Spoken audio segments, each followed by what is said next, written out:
kind of a chilly morning. And I got up and I remembered it was Fat Tuesday. It isn't something that I really thought about before I went to bed last night. But I thought, you know what? I'm going to make pancakes this morning, which I will say I make them fairly regularly, and I make a big enough batch that I can throw a few in the freezer so we can do quick breakfast in the morning. And that is always kind of a blessing for me because it's a day I don't have to think much about. Just bring them back to hot. We use agave syrup a lot instead of maple syrup, which we don't have quite as often. It's not a preference thing so much as just, what's on hand and easy to get at the local stores and inexpensive. But I need to backtrack a little bit. I decided last week I was going to make a batch of sourdough. So I started it with potato water and a little bit of yogurt, and I've had that kind of cooking, so to speak, for the last week. And well, yesterday I noticed that it really had started to take off and that it was bubbling. So I stirred it down like you do with sourdough. And I thought, I need to remember that I have that in the morning because let's be real, I'm not the sharpest thing in the morning. But this morning, because I remembered it was Fat Tuesday, I thought, perfect opportunity to use the sourdough. So I made my pancake batter, half and half buckwheat and unbleached flour, and just the regular stuff that you put in pancake batter. Plus I added about 3/4 of a cup of that new starter. I would have added more, but I don't want to take it down too far because the amount that I made originally isn't that great. So I thought, I'll take 3/4 of a cup, something like that, and try it in the pancakes. So we made them.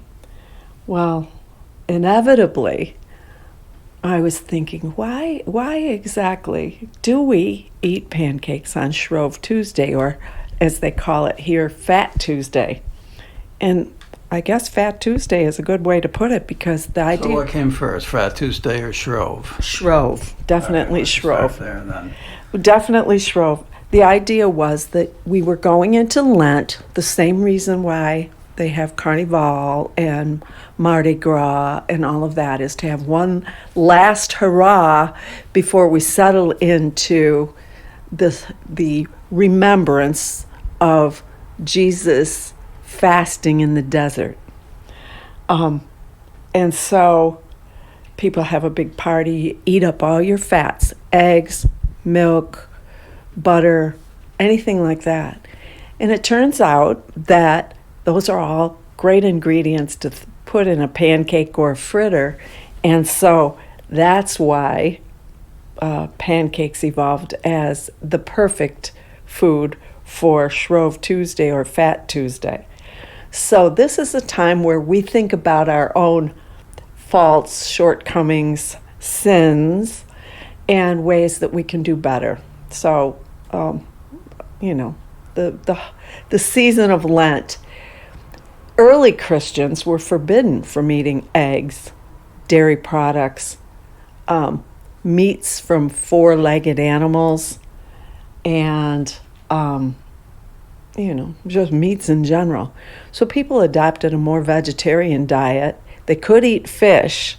And I remember as a child, back in the 60s and 70s, now I'm giving away my age, I used to look forward to Friday fish fries. So you can't eat anything that has too many legs or has no legs.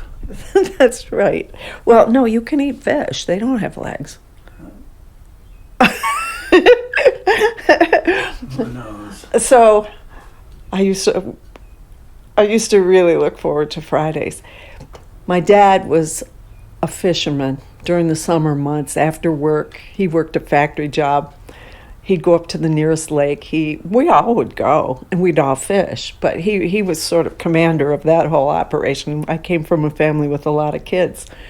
And so we'd all fish. The fish we caught, sometimes we'd eat it, right away. But the excess, we would freeze. We'd use those waxed milk cartons, the gallons, or not gallons, half-gallon size milk cartons, and we'd freeze the fish in water. And then we just pull it out, thaw it in the water, and then drain it off, dry it off. We bread it and fry it up. That's how we did it. And I love that. I'm very spoiled because most of the fish that I got to eat when I was a little kid was that fresh caught fish. But sometimes we would get restaurant or the delis at the grocery stores would do fish fries on Fridays. And when we got that to me was a real treat. And it was just different, from our normal thing. And that felt pretty special. And so Lent for me, because eating the fish and the likelihood of getting store-bought fish fries was a lot higher during Lent. Did they not know that fish are also high in fat? Well, especially if you're frying them in oil.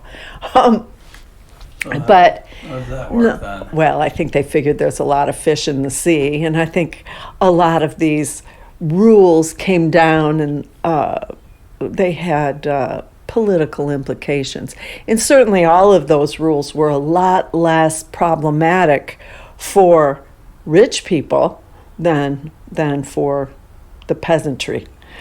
But even that being said, if you look at it nowadays, all of these inventive things that we enjoy eating, chicken wings and barbecue, those were all made from cuts that the rich people didn't want.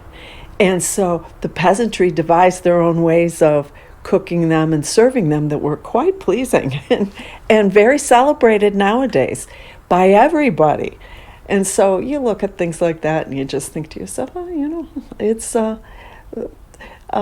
necessity, I think, breeds creativity. And those are all good things. But anyway, the pancakes came out delicious. I have plenty for tomorrow morning.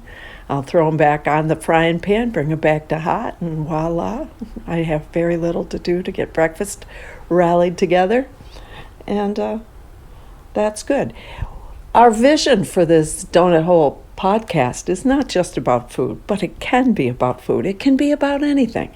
Because we find ourselves now, we're in retirement, sitting around the breakfast table talking about stuff that has popped up in the news or current topics or sometimes more personal things about difficulties or challenges that people close to us are facing. And we're finding that the breakfast table conversations are starting to get longer and longer, and I've had to put my foot down about it because I'm not getting my work done. But heated political discussions. Sometimes very heated. Which is a good thing. It's a good thing. If people can hold differing opinions, come to the table and discuss them, back up what you say, and cite a couple of credible sources that need to be looked at. I think that's how we arrive at what the truth is. I think... Do your AI research. Do your AI. Do your homework. I mean, that's a good adage for not just little kids, but for everybody. Do your homework. And don't rely on a single source for your information, especially in these days. Because historically, they've allowed consolidation in media ownership here in the United States to the point where a handful of giants own everything. And it's like any secret you want to keep or any headline you want to put out, if you can control a couple of guys, you can agree among yourself, okay, this is how we're going to spin this is what we're going to put out, and we'll all stick to it. And if anybody asks, here's what you say. That's easy to do with 2 or 3 people, especially if you share similar backgrounds and demographic profiles. But it's much, much harder if there's a plethora of viewpoints and differing backgrounds and perceptions of what reality at the moment is. And so I think we've lost out on that diverse perspective, which is known to be favorable for democracy. We've allowed that to slip long ago. This isn't anything recent. This has been happening with concessions to big corporations who own everything. They own TV stations, they own magazines, they own newspapers, they own radio stations, all in the same market. And people are more and more turning to podcasts, not just because they reflect their own opinion, but because still there's a wide variety of sources that you can get information from, and it's less driven by a corporate agenda. And sometimes you just have entrepreneurs who've risen up and have gotten, millions upon millions of listeners because the perspective is not being showcased in traditional media. And so that's where we're at. So the donut hole is just breakfast table conversation, whatever and since that I brought is. up the term AI, we want to assure everybody that we are not that. We're not We are real robots. live humans. I've heard some of those AI generated podcasts. It is incredible Is it? how realistic they sound. But if you really do listen and compare between that and real people podcasts, you can tell the difference. But it may not be always true. Does it get testy? I've never listened to. Not To my really. knowledge, I've never listened to it. It's just sort of. It's too perfect, if you know what I mean. So- It's too perfect, and the banter is very sort of like somebody who it's not their native language. For instance, they don't understand, or the expressions are just Inappropriate. weird. Yeah, so you can tell, but no, and there is a proliferation of AI generated podcasts out there, not because it's easy for people to do. But, Does it seem sanitized? yeah, it does. It seems very sort of clinical and sort of, like it's Do they laugh? kind of pat. They do. They say, "Oh, this kind of stuff too." But it just seems, what it is. It's not real. God, it is scary. The whole thing of AI.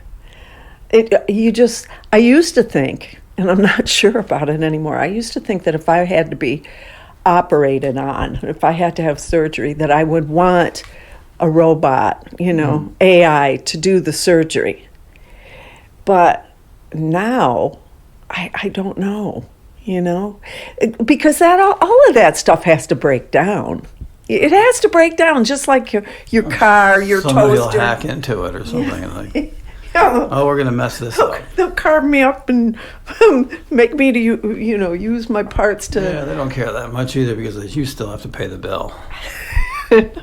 No, that's right. That's right.